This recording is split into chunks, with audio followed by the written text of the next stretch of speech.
ఆడపిల్లలకు అండగా నిలుస్తామని ఆడపిల్ల సేవా సొసైటీ అధ్యక్షురాలు పొందూరు సచివాలయ ఉద్యోగి మడ్డి లావణ్య శుక్రవారం అన్నారు. శ్రీకాకుళం స్థానిక మండల వీధిలో నివాసం ఉంటున్న ఈ లీలారాణి నిరుపేద కుటుంబానికి చెందిన విషయం విదితమే. తల్లి మరణించగా తండ్రి దీర్ఘకాలిక లివర్ సంబంధిత వ్యాధితో బాధపడుతూ అనారోగ్య కారణంగా మంచానికే పరిమితమయ్యారు. లీలారాణి డిగ్రీ మొదటి సంవత్సరం చదువుతూ తండ్రికి చేదోడుగా నిలుస్తుంది. గతంలో ఆమె కుటుంబానికి పత్రికా ప్రతినిధి సేవకులు ఉర్లం శివతేజ అందించిన సమాచారంతో పెదపడకు చెందిన బొట్ట సాయి కుమార్ నిత్యావసర సరుకులను అందించగా నగరానికి చెందిన ట్రెజరీ హెల్పింగ్ హ్యాండ్స్ ద్వారా మాదరపు డేవిడ్ బెహ్రా ప్రదీప్ బృందం అమ్మాయి పేరు మీద 10,000 రూపాయలు ఫిక్స్డ్ డిపాజిట్ చేసి ఆదుకున్నారు. అయితే తండ్రి మంచం పట్టడంతో ఆర్థికంగా ఇబ్బంది పడుతున్నారు.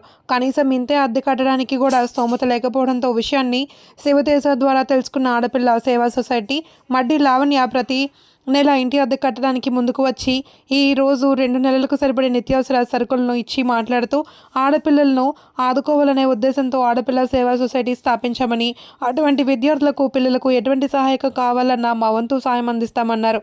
ఈ కార్యక్రమంలో ఆడపిల్ల సేవా సొసైటీ సభ్యులు డాక్టర్ పైడి ప్రదీప్, సేవకులు ఉర్లం శివతేజ, మండల వీధికి చెందిన బి వినయ్ కుమార్, విద్యార్థిని లీలారాణి తదితరులు పాల్గొన్నారు. అందరికీ నమస్కారం అండి. నా పేరు మడ్డి లావణ్య. నేను ఆడపిల్ల సేవా సొసైటీ చైర్పర్సన్గా నిధులు నిర్వహిస్తున్నాను. ఇక్కడ మండల వీధిలోని లీలారాణి అనే అమ్మాయి డిగ్రీ ఫస్ట్ ఇయర్లో చదువుతుంది. ఈ అమ్మాయి ఏంటంటే వీళ్ళ అమ్మగారు అనారోగ్యంతో చనిపోయారు. వీళ్ళ నాన్నగారు కూడా దీర్ఘకాలిక లివర్ అండ్ హార్ట్ ప్రాబ్లంతో బాధపడుతున్నారు. సో వీళ్ళకి ఏంటంటే ఆర్థికంగా చాలా ఇబ్బందులు పడుతున్న వీళ్ళకి చదువుకోవడానికి ప్రస్తుతానికి గవర్నమెంట్ ఫ్రీగా సేవలు అందిస్తున్నప్పుడు కూడాను వీళ్ళు ఉండడానికి నెక్స్ట్ వీళ్ళు తినడానికి కూడాను ఇబ్బందులు పడుతూ ఉంటున్నారు. అందుకని ఆడపిల్ల సేవా సొసైటీ అనేది కొంచెం ముందుకొచ్చి మేమందరం మా గ్రూప్ సభ్యులందరం కూడా నిర్ణయించుకుని ప్రతి నెల కూడాను ఈ నెల నుంచి ఈ అమ్మాయికి ప్రతి నెల రెంట్ ని పే చేస్తూ మేము ఆర్థిక సహాయం చేస్తున్నామండి. రెంటే కాకుండా సరుకులు, నిత్యావసర సరుకులు కూడాను 2 నెలలకు సరిపడా ఇప్పుడు అందించున్నాము.